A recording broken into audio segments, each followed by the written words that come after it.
After seeing many people talk about Trump tariffs and the left saying that they're bad and the right saying they're good, I'm going to give you a perspective where I'm going to contrast both points. What are the good things about tariffs? How they should be implemented, in my opinion, and what are the bad things about tariffs? So I'll be right with the video.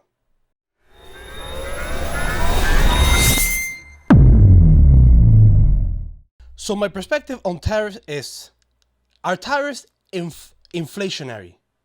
Yes, but it is not that simple. Why do I mean it's not that simple?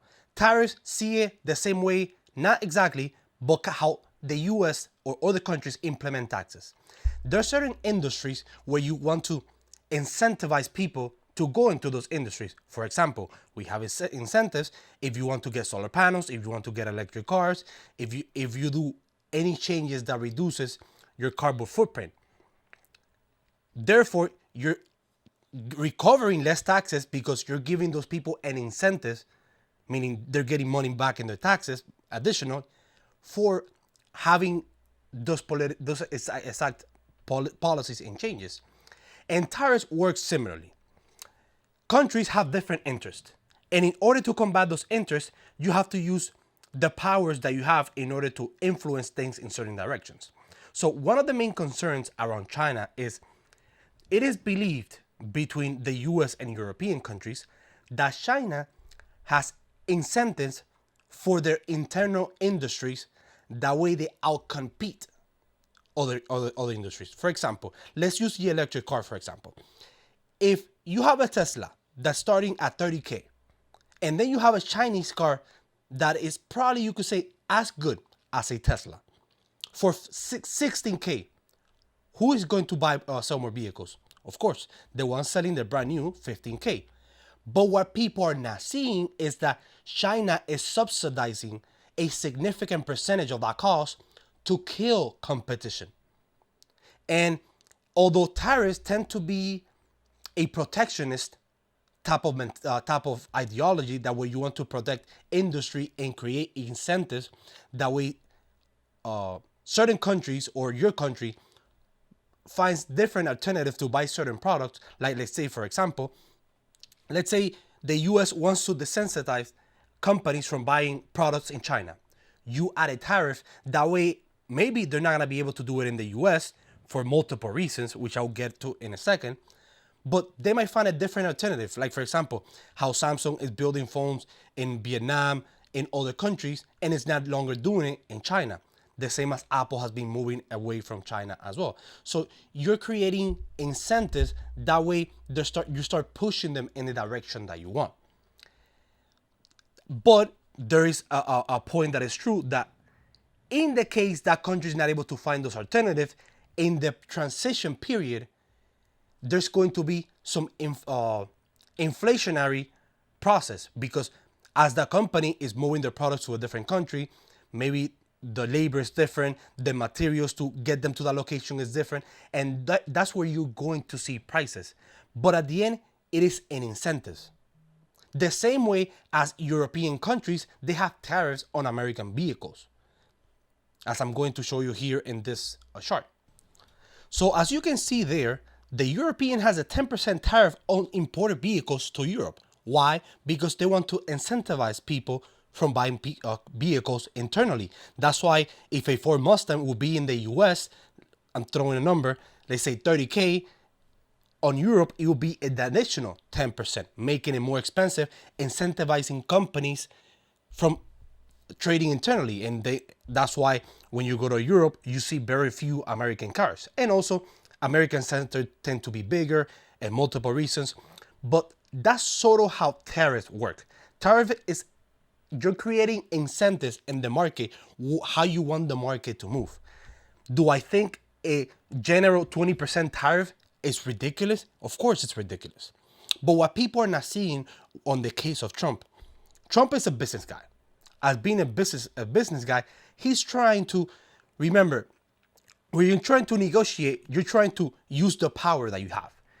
As the US being one of the biggest consumers in the world, in the case, for example, China, the US represents around 15% of all the exports that come from China. The same way, as Walmart has benefits whenever they buy stuff from their suppliers, because I'm like, hey, look, I'm buying you 200 million of goods. Can you give me a good deal if I buy you a number of this product? Can you give me a discount versus the regular price? Of course. And the US, what they're trying to do is, instead of importing 15% from China, how about if we get it from anywhere else? How about if we either create incentives that way things can be done in the US, or they can be done elsewhere? Not everything, just because you put a tariff, is going to magically create jobs in the US, because there are problems with cost. You cannot have a society in the US where you want a high salary and then you want everything made in the US. It just doesn't work. If not, you're gonna see significant price increase on any regular products. I don't know I forgot who did the research, saying that if you bought an iPhone made in the US by US workers, it will cost around $2,500. So there's certain things that I think would never come back to the US, because as your economy becomes a more advanced economy, there's certain jobs that are gonna be quite difficult for them to come back unless you live on a specific locations where the government has to subsidize certain things, which as a free market capitalist guy, I'm not for that. But for example, Trump recently mentioned about adding tariffs to Mexico and Canada. Why? Because he's trying to use his leverage, the US, the biggest economy. That way, Canada and Mexico do what they want. People are forgetting Trump threatened Mexico, I believe it was back in 2017 or 2016, that he was going to add a 25% tariff if Mexico did not enforce the laws at the Mexican border. And people were going crazy. 25% is going to be ridiculous. Guys, it's just a threat. I'm pretty sure he was going to follow through if they didn't. But you're creating an incentive. That way, Mexico is saying, hey, look, let's fix the border. That way we don't get taxed 25%. And that's the idea. That's how I see it. Personally, on certain economics aspect, I disagree with Trump, because Trump is more of a protectionist than I am. I'm more of a free market capitalist. But I can understand that point. And what people are missing, yes, we import a lot of stuff from China. As I mentioned, 15% of everything that China makes comes to the US, meaning we have a big leverage on China. If you sell cars and I buy 15% of all your vehicles, it's going to be in your best interest to have a negotiation with me. That way you can find a common ground. Or you find an alternative, and as you being the seller, China being an export economy, it's gonna hurt the economy significantly. So Trump is trying to accomplish two things. One, reduce the dependency that we have in China, and two, find incentives that way companies find products elsewhere. Do I think, just as I mentioned, a tariff, just blank tariff, it's completely stupid. But the threat of the tariff create certain changes in the market. That way people start planning, hey, I'm gonna build a factory in China. No, never mind, because the US has a very strong stance against China, same as Europe. Therefore, you're gonna have more incentives to do it in Vietnam, in India, in all the different countries. That way you're able to get around the tariffs.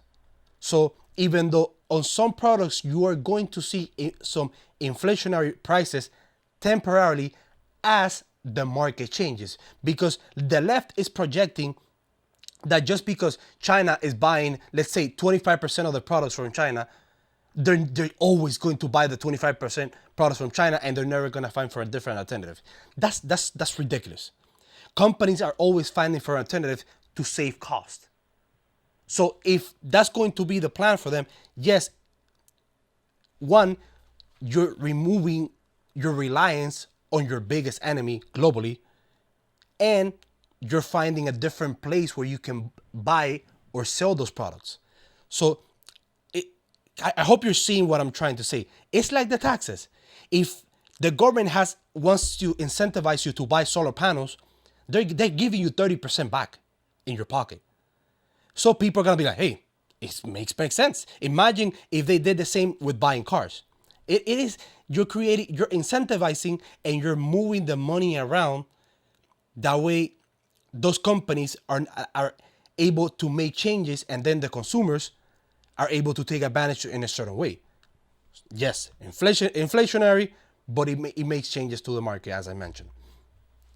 And the last part that I wanted to make is similar to the taxes situation. Many what's it called, combustion vehicles, they have also tariffs. That's why the EPA and certain controls.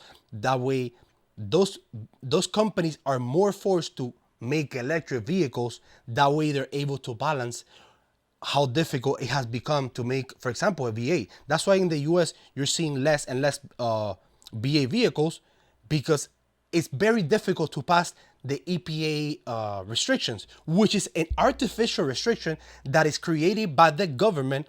That way they incentivize car manufacturers to make smaller vehicles, and that's pretty much the point. That's exactly what the Trump tariffs is planning to do. You want to have countries do your bidding, do what you want them to do, or force them in a way, and then if they don't follow through, you impose the tariffs. But trust me, China is not gonna take a 25% without making changes. Walmart is just not gonna take a 25% tariff just because Trump says so. Come on, guys. Every company, every CEO, they're trying to make to how to maximize the dollars, how to the money to go further. If they're not gonna be able to make it in China, they're gonna buy it somewhere else, and that's pretty much how it worked. I think people forget that during the Clinton administration, we had incentives to move to China. That's why China became a superpower, because it was cheap labor. China gave you the incentives that, hey, you're gonna be able to maximize your profits, the incentive, but you have to make it here in China. That's simple how it should be. Don't complicate it so much. It has the pros and it has the cons. So it depends how it's used. If it's used effectively, it can be a good thing. If it's used dumb and just put a 25% tariff on everything, it's gonna be very bad, because the middle class are definitely going to feel it the most.